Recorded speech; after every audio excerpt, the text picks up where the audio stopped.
ऋषभ पंत एक ऐसे क्रिकेटर हैं जो कि पिछले मतलब जब उनका यंग एज की शुरुआत हुई थी, जब उन्होंने आईपीएल में डेब्यू किया था या उनका जब नाम आ रहा था वर्ल्ड कप में भी, जब अंडर 19 वर्ल्ड कप खेला था। वर्ल्ड कप के लिए जब सिलेक्शन की बात हो रही थी तो कई लोगों ने बोला था कि नहीं, ऋषभ पंत को नहीं लेना चाहिए या उनके ऊपर डाउट्स काफी सारे थे, लेकिन मैं हमेशा से पक्ष में था कि ऋषभ पंत को ही प्रेफरेंस देना चाहिए। ये भी कहानी मैं बता दूं कि वो कहानी ज्यादा लंबे समय तक चली नहीं। राजस्थान जाकर उन्होंने खेला भी, काफी अच्छा परफॉर्म भी किया, बट राजस्थान में भी उन्होंने एंड में राजस्थान वालों ने कह दिया कि आप यहाँ के नहीं, आउटसाइडर हैं, आपको यहाँ जगह नहीं मिलेगी। वापस दिल्ली लौटे, वापस उन्होंने जाके परफॉर्म किया। हेड इंजरी थी, टो इंजरी थी, नी इंजरी थी, बैक इंजरी थी, पर मतलब लिगामेंट टीयर भी था उनका, जो जिस वजह से वो बहुत ज्यादा समय तक क्रिकेट नहीं खेल पाए। 1.5 साल लगभग वो नहीं खेले। तो लिगामेंट टीयर जो उनके नी में हो गया था वो बहुत बड़ा मेजर इशू था और वो बहुत जरूरी है। हमने ऑस्ट्रेलिया में देखा कैसे टिम पेन के साथ उन्होंने किया था। वो एक तरीके से ऑस्ट्रेलिया वाले सोच रहे होंगे उस टाइम पे, यार ये किस तरीके से स्लेजिंग का जवाब दे रहा है। विराट कोहली गुस्से से जवाब देते हैं, ये तो मजे लेके जवाब दे रहे हैं हमें। कभी फॉर्म खराब होती है किसी बल्लेबाज की या समय खराब चल रहा होता है तो उस वजह से परफॉर्मेंस में थोड़ी सी डाउन होती है। और हमारे इंडियन फैंस हमने हमेशा देखा है कि थोड़ा सा भी फॉर्म खराब। हेलो एंड वेलकम, स्वागत है आपका क्रिक लेन पे एक बार फिर से। मैं हूं आपके साथ हिमांशु, मेरे साथ फिर से जुड़ चुके हैं आदिल। और संडे के स्पेशल वीडियो में हम एक स्पेशल प्लेयर को लेके आए हैं। जैसा कि आप जानते हैं कि हम प्लेयर सीरीज के ऊपर बात कर रहे हैं। एक प्लेयर सीरीज हमने निकाली है जिसमें एक एक नए प्लेयर्स या यंगस्टर प्लेयर जो कि आगे जाके और ज्यादा नाम कमा सकते हैं, उनके ऊपर हम बात करते हैं। और ये जो प्लेयर है, इस प्लेयर को तो ऐसे काफी नाम मिल रखे हैं। कोई इन्हें स्पाइडरमैन बोलता है, कोई इन्हें बेबी सिटर भी बुलाता है और कोई इन्हें नेक्स्ट एमएस धोनी भी बुलाता है। अब तक तो इन नामों से आप समझ गए होंगे कि मैं किस प्लेयर की बात कर रहा हूँ।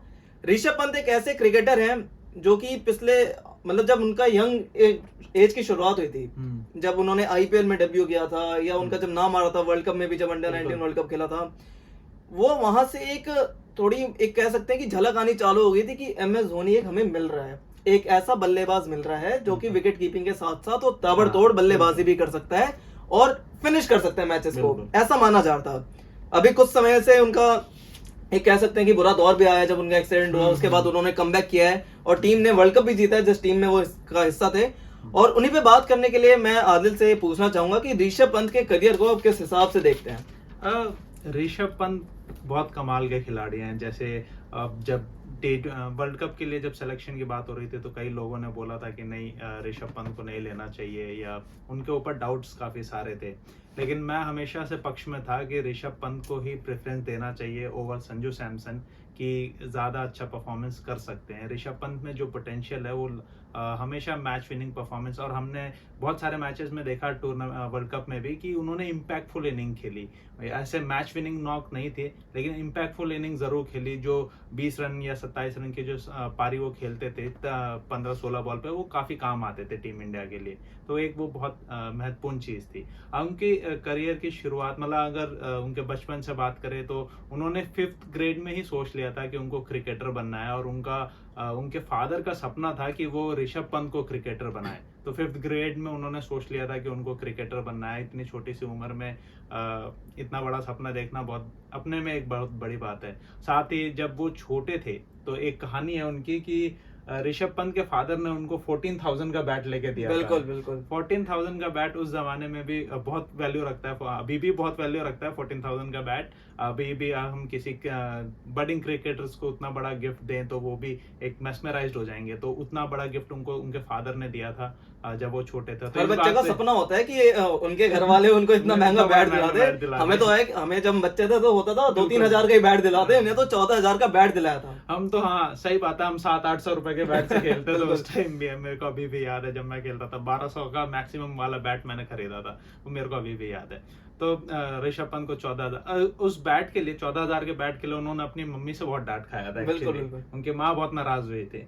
ये बैट क्यों दिलाया है, इसके पीछे भी एक मैं कहानी बता देता हूँ कि उनके पिता ने उनको बैट क्यों दिलाया। दरअसल जो उनके पिता थे राजेंद्र पंत, उन्होंने यूनिवर्सिटी लेवल तक क्रिकेट खेल रखा है। और जो प्लेयर, जो एक तरीके से जो पर्सन होता है क्रिकेट खेल रखा होता है, वो खुद के सपने पूरे नहीं होते, तो सोचता है बच्चा उनके सपने पूरे करते हैं। और बहुत कहानियां ऐसी। हाँ, उनकी फैमिली वही उनके फादर के मतलब जो उनकी फैमिली थी वो सपोर्ट नहीं करती थी उनके क्रिकेट को, इसलिए वो ज्यादा आगे नहीं खेल पाए। लेकिन उन्होंने ऋषभ पंत के साथ ऐसा नहीं करा। ऋषभ पंत को फ्री छूट दी कि आप जितना मर्जी खेलिए, फन करिए, और उन्होंने क्या कमाल किया है वो सब हम जानते हैं। बिल्कुल 4 अक्टूबर 1997 को इनका जन्म हुआ था और कहते हैं कि पिता हीरो होंडा के शोरूम में मैनेजर थे पहले। हीरो होंडा के शोरूम के मैनेजर होते होते इन्होंने पंत को ऐसा तैयार किया कि वो पंत अब इंडिया के हीरो बन चुके हैं एक तरीके से।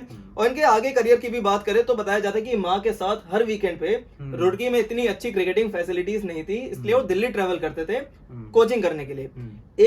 एक कहते हैं कि पेरेंट्स का जो सेक्रीफाइस होता है काफी ज्यादा होता है। मम्मी के साथ उनका आना, मम्मी दिन में गुरुद्वारे में काम सेवा करती थी और पंत क्रिकेट की प्रैक्टिस करते थे, तो कितना बड़ा रोल होता है इस चीज का। 12 साल की उम्र थी उनकी जब ऐसा वो करते थे। 12 साल की उम्र में वो बस से अपनी मम्मी के साथ ट्रैवल करते थे, और जिसमें बस में वो थोड़ी देर सोते थे। उनकी मम्मी बिल्कुल नहीं सोती थी उनका ध्यान रखने के लिए। तो बहुत मुश्किल समय था वो ऋषभ पंत के लिए कि वो रुड़की से 6 घंटे की ट्रैवलिंग है, रुड़की से दिल्ली आना, और 6 घंटे की बस की ट्रैवलिंग में कितना थकान हो जाता है हम सब जानते हैं। उस थकान के बावजूद वो प्रैक्टिस में जाते थे और खेलते थे और परफॉर्मेंस देते थे। सबसे बड़ी बात यह है कि उनकी परफॉर्मेंस कभी नहीं रुकी। तो ये एक जो जुनून था क्रिकेट का, और साथ में जैसे अभी बात की कि वो गुरुद्वारे में रुकते थे, तो इसकी भी वजह उन्होंने एक इंटरव्यू में बताई थी कि वो किसी भी वो, हालांकि मतलब उनकी जो फैमिली थी वो दिल्ली में 3-4 लोग को जानते थे, लेकिन फिर भी ऋषभ पंत ने कहा कि मैं किसी का एहसान नहीं लेना चाहता, कि कल को अगर मैं कुछ बना तो फिर ये लोग एहसान जताएंगे कि आप हमारे साथ रहते थे या हमने आपके लिए इतना किया करके। तो इस तरह का कोई भी एहसान वो नहीं लेना चाहते थे, तो इसीलिए उन्होंने बोला कि नहीं, हम गुरुद्वारे में रुक जाएंगे। हालांकि उनकी मम्मी दिन में जरूर गुरुद्वारे में सेवा भी करती थी और जो अपने रिश्तेदार थे उनसे मिलने भी जाती थी, लेकिन ऋषभ पंत उसमें प्रैक्टिस करते थे। बिल्कुल, सोनेट क्रिकेट अकेडमी में ये थे। और जो कोच थे वहां पे, मैं आपको बता दूं, उन कोच ने शिखर धवन को भी सिन्हा जी उन्होंने शिखर धवन को भी पर भी कोचिंग कर रखी है। और ये दोनों लेफ्टी काफी शानदार लेफ्टी निकले हैं इंडिया के लिए। और एक बात मैं बता दूं, जो ये तारक सिन्हा जी इनके कोच थे, इन्होंने जब ऋषभ पंत को बोला कि अंडर 14 अंडर 16 तुम राजस्थान से जाकर खेलो, अंडर 13 अंडर 15, क्योंकि दिल्ली में कह रहे थे कि दिल्ली में अप्रोच चाहिए, जैसा कि हमने क्रिकेट में गॉडफादर होने की बहुत जरूरत है दिल्ली में, ऐसा उन्होंने कहा था ऋषभ पंत। ये भी कहानी मैं बता दूं कि वो कहानी ज्यादा लंबे समय तक चली नहीं। राजस्थान जाकर उन्होंने खेला भी काफी अच्छा परफॉर्म भी किया, बट राजस्थान में भी उन्होंने एंड में राजस्थान वालों ने कह दिया कि आप यहाँ के नहीं, आउटसाइडर हैं, आपको यहाँ जगह नहीं मिलेगी। वापस दिल्ली लौटे, वापस उन्होंने जाके परफॉर्म किया और उसके बाद उन्होंने अपना नाम बनाया इसमें। और ऐसे ही अगर उन्होंने जैसे अपना करियर आगे बढ़ाया, उन्होंने जब अपना डेब्यू किया एक तरीके से, जब दिल्ली की टीम में उन्होंने डेब्यू किया, तो एक इनिंग ने उनका एक तरीके से करियर बदल कर रख दिया। हाँ, वो टर्निंग पॉइंट इनिंग थी। अंडर 19 में जब वो खेल रहे थे दिल्ली के लिए, असम के खिलाफ उन्होंने खेला था। तो 2 इनिंग में, पहले इनिंग में जो दिल्ली 100 रन पे ऑल आउट हो गई थी, उसमें ऋषभ पंत ने टॉप स्कोर किया था, 35 रन बनाए थे, और सेकंड इनिंग में उन्होंने 150 रन बनाए थे। तो वो अभी भी क्लेम करते हैं ऋषभ पंत कि वो उनके करियर का सबसे टर्निंग पॉइंट वाला नॉक था, जिस नॉक ने उनकी करियर को बदल के रख दिया। वो जो 35 रन थे उसके बाद भी उन्हें डांट सुनने को मिली थी कोच से, बिल्कुल, क्योंकि जैसा कि आप जानते हैं ऋषभ पंत छक्के मारने में माहिर है। उस टाइम पे भी उन्होंने अपनी विकेट वैसे ही थ्रो कर दी थी, और आगे जब सिन्हा जी ने खूब डांट लगाई थी उन्हें, और अगले इनिंग में वो नतीजा में देखने को मिला था कि उन्होंने 150 रन की धुआंधार पारी खेली थी और कैसे एक तरीके से मैच को पलट दिया था। और वही बात करें, जब 2015 में ये अंडर 19 का उन्होंने फिर 2015 में रणजी के डेब्यू किया, लिस्ट ए भी डेब्यू किया, तो वहां से उनकी बदलनी चालू हो गई जो किस्मत थी। 2016 में उसके बाद उन्होंने रणजी खेलते हुए फास्टेस्ट सेंचुरी मारी। मतलब वो कह रहे हैं कि दिख जाता है कि आप कहां से विस्फोटक बल्लेबाज कहां से बनना चालू हो रहे हैं। उन्होंने रणजी में दिखा दिया कि वो क्या बन सकते हैं आगे जाके, कैसे विकेट कीपर वो बन सकते हैं। और उसी का नतीजा था कि 2016 में दिल्ली डेयरडेविल्स ने उन्हें पिक किया, और आज वो उसी फ्रेंचाइजी का जिसका नाम दिल्ली कैपिटल्स बन चुका है, उसी की कप्तानी करते हुए भी नजर आ रहे हैं। उसके साथ साथ 2016 में उनको विजय हजारे ट्रॉफी का भी कप्तान बनाया गया था दिल्ली की ओर से, जो उन्होंने टेक ओवर किया था गौतम गंभीर से, जो अभी टीम इंडिया के हेड कोच हैं। तो ऐसी स्टोरीज बहुत है ऋषभ पंत की, जो उन्होंने बहुत सारे कमाल किए हैं। उसमें एक और स्टोरी ये भी है, और ऐसी ही एक इनिंग उनकी महाराष्ट्र के खिलाफ आई थी रणजी ट्रॉफी में, जहां पे उन्होंने 308 रन की इनिंग खेली थी, और वो इनिंग सबसे यंगेस्ट प्लेयर बने थे ट्रिपल सेंचुरी लगाने वाले ऋषभ पंत। और उसी से हमें पता चलता है कि वो किस तरह के बल्लेबाज थे। लगातार उन्होंने विस्फोटक पारियां खेली दिल्ली के लिए और हमेशा अच्छा परफॉर्मेंस दिया, और जिस विस्फोटक अंदाज से वो हमेशा खेलते आए हैं, वही हमें इंटरनेशनल लेवल पे भी हमेशा देखने को मिला कि वो कभी भी बॉल ज्यादा बॉल डॉट नहीं करते, और अगर किसी बॉलर की बॉल बहुत ज्यादा हार्ड या टफ या स्विंग ज्यादा होती है तो काउंटर अटैकिंग करते हैं, बिल्कुल। और काउंटर अटैकिंग नेचर ही उनको सबसे यूनिक बनाता है कि काउंटर अटैक करके और डिफेंस नहीं करते ज्यादा, काउंटर अटैक करते हैं और रन बनाते हैं। एक प्लेयर की जो मेंटल स्थिति होती है ना, वो उसी के एक करेक्टर पता लग जाता है। अब 2017 का एक किस्सा है, जब उनके फादर की डेथ हो गई थी, बिल्कुल। आईपीएल खेल रहे थे वो, और उसके बाद जब वो मैच खत्म हुआ, उसके बाद उन्हें पता चला कि फादर की डेथ हो गई है। अब उस टाइम पे उन्होंने इस बात का सोचा कि अभी फैमिली में मुझे ही संभालना है, माँ को संभालना है, बड़ी बहन को संभालना है, और लास्ट राइड्स करके आए। उसके बाद उन्होंने बेंगलोर के खिलाफ एक बहुत बढ़िया बारी खेली, और वो इनिंग्स भी डेडिकेट की अपने फादर को। तो कह सकते हैं कि एक जो कैरेक्टर है वो पता लग जाता है उस बात से। और अभी भी कैरेक्टर हमें हाल ही में भी देखने को मिला है, जब उनके साथ खुद ऐसी सिचुएशन हुई दिसंबर 2022 में। किसी ने सोचा नहीं था कि एक ऐसे हम सुबह सर्दियों में सुबह उठेंगे और ये खबर हमें सुनने को मिलेगी कि ऋषभ पंत का एक्सीडेंट हो गया है। वो भी काफी खतरनाक एक्सीडेंट था। अगर आपने वीडियोस देखी होगी तो आप समझ गए होंगे कि कैसे वो बच गया। तो बहुत मुश्किल से जान बची है। और अभी भी सारे फैंस और जो भी सारे उनके वेल विशर्स हैं वो सोचते हैं कि भगवान का शुक्रिया करते हैं कि उन्होंने इस तरीके से ऋषभ पंत को बचाया वहां पे। बिल्कुल। और उसके बाद जो उन्होंने कमबैक किया वो आप जानते हैं। हाँ, वो इंजरी की अगर उसमें बात करें ना, तो उनके हेड इंजरी थी, टो इंजरी थी, नी इंजरी थी, बैक इंजरी थी, हर मतलब लिगामेंट टियर भी था उनका, जो जिस वजह से वो बहुत ज्यादा समय तक क्रिकेट नहीं खेल पाए। 1.5 साल लगभग वो नहीं खेले। वो लिगामेंट टियर जो उनके नी में हो गया था, वो बहुत बड़ा मेजर इशू था। तो उसको भी ओवरकम किया। उसके बाद वो फिर जब वो आए तो आईपीएल में जैसा उन्होंने परफॉर्मेंस किया, हम सब जानते हैं, बहुत अच्छा खेला। अपनी टीम के टॉप स्कोरर रहे थे, 446 रन कुछ बनाए थे उन्होंने आईपीएल के इस सीजन में, और अपनी टीम के टॉप स्कोरर भी थे। और फिर जब उनका वर्ल्ड कप में सिलेक्शन हुआ तो काफी अच्छा प्रदर्शन वहां पे भी किया उन्होंने। बिल्कुल। अब T20 की बात आ रही है, पर काफी फैंस का मानना है कि T20 में उनके स्टैट्स कुछ अच्छे रहे नहीं है। मतलब उन्होंने 70 इनिंग्स खेल लिए हैं 74 में, और 1158 रन ही बनाए, और एवरेज इनकी 22 की रही है, और स्ट्राइक रेट 126 का ही रहा है। बिल्कुल। तो ये जो स्टैट है वो काफी फैंस को सोचने पर मजबूर कर देता है कि हाँ, ऋषभ पंत सही चॉइस है T20 के लिए। लेकिन अभी भी हाँ, मैं बिल्कुल मानता हूँ कि वो सही चॉइस हैं, क्योंकि ये रन्स हम देख रहे हैं, तो ये रन्स हम जहाँ देख रहे हैं वो ऑर्डर है उनका 4 या 5 डाउन। अब वहाँ पे जो बंदा आता है खेलने, तो बहुत ज़्यादा बॉलें नहीं बची होती, और उनका हमेशा से रहता है कि आता है, मारना है और जाना है। तो वो ऐसी इनिंग खेलते हैं, लगभग 16 बॉल पे 26 रन, 27, 28, 30 रन के आसपास मारते हैं और फिर चले जाते हैं। तो ऐसी इनिंग वो हमेशा खेलते हैं, और इसी वजह से उनके रन ज़्यादा नहीं है, एवरेज ज़्यादा नहीं है। ऋषभ पंत का अगर एक्सीडेंट ना हुआ होता तो मेरे ख्याल से अभी वो जो शुभमन गिल कप्तानी के एक प्रमुख कैंडिडेट बन चुके हैं, मेरे ख्याल से ऋषभ पंत अगले कप्तान बनने जा रहे थे। और टेस्ट में तो पक्की उनकी बात है कि टेस्ट में वो कर सकते हैं। और टेस्ट से ही एक मैं आपको बात बताऊं, जो उनके करियर का दूसरा टर्निंग पॉइंट था। एक पहला था जब दिल्ली अंडर 15 की तरफ से उन्होंने अंडर 19 की तरफ से उन्होंने काफी अच्छा खेला था। दूसरा टर्निंग पॉइंट था जब वो टीम से ड्रॉप हो गए थे। बीजीटी सीरीज आप भूले नहीं होंगे, उस सीरीज में पहला मैच उन्होंने नहीं खेला था और उनको ड्रॉप कर दिया गया था। उससे पहले जो प्रैक्टिस मैच हुआ था ऑस्ट्रेलिया में ही, वो उन्होंने खेला था। सिडनी में उन्होंने 100 काफी अच्छा 100 मारा था, पर उन्हें टीम में शामिल नहीं किया गया था।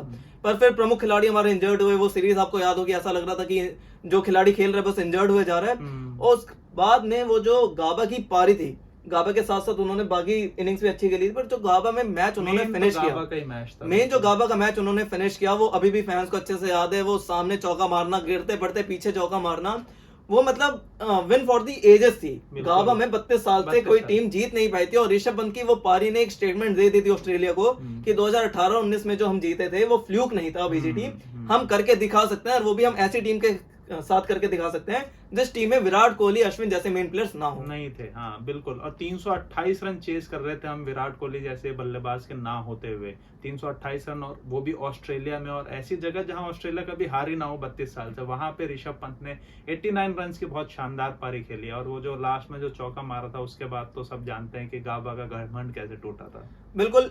ऋषभ पंत की जैसे इतनी हमने बात की, पर ऋषभ पंत के जो स्टैट्स रहे हैं, अब उनकी वापस कमबैक हुआ है, और अब लगभग वो सारी टीम से आपको खेलते हुए नजर आएंगे।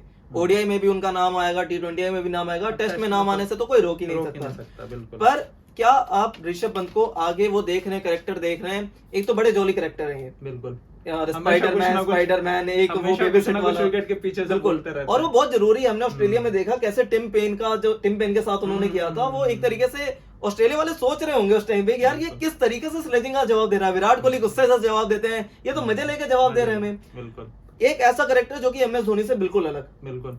MS धोनी काम रह के बिल्कुल सोच के देख के उनकी फील्ड पर चारों तरफ नजर रहती थी और शांति से वो अपने फैसले लेते थे और काम आते थे। ऋषभ पंत भी वैसे थोड़े कीपर हैं जो कि नजर रखते हैं, बट वो बोलते बोलते नजर रखते हैं। उनको चाहिए किसी ना किसी से मजे लो, यहाँ तक कि विराट कोहली से आईपीएल में भी वो मजे लेने लगते थे। बैट्समैन को डिस्ट्रैक्ट करने में ज्यादा लगे रहते हैं। हमेशा हमने देखा है बैट्समैन को कुछ ना कुछ बोलते रहेंगे, डिस्ट्रैक्ट करते रहेंगे, जिससे वो कुछ उल्टा सीधा शॉट खेले और आउट हो जाए। बिल्कुल। और MS धोनी का कहा जाता है कि बहुत बड़ी लेगेसी है। ऋषभ पंत को काफी बार एक क्रिटिसाइज भी किया गया है जब वो अच्छा परफॉर्म नहीं करते, MS धोनी से कंपेयर किया जाता है। हालांकि मेरा मानना भी है कि कंपेयर नहीं करना चाहिए।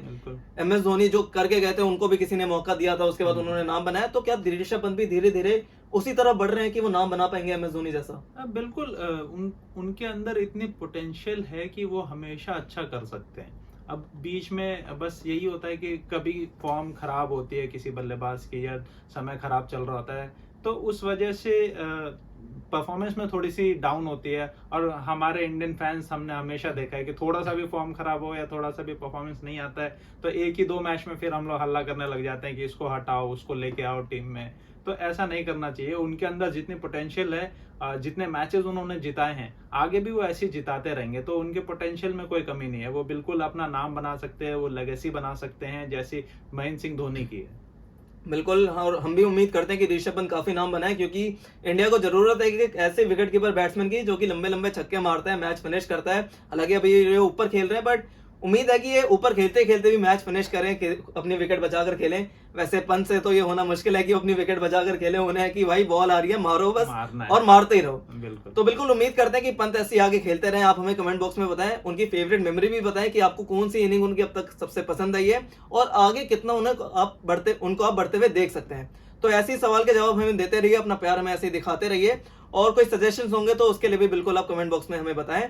अभी के लिए इतना ही, आपसे फिर मिलते हैं एक और प्लेयर के साथ। तब तक के लिए गुड बाय।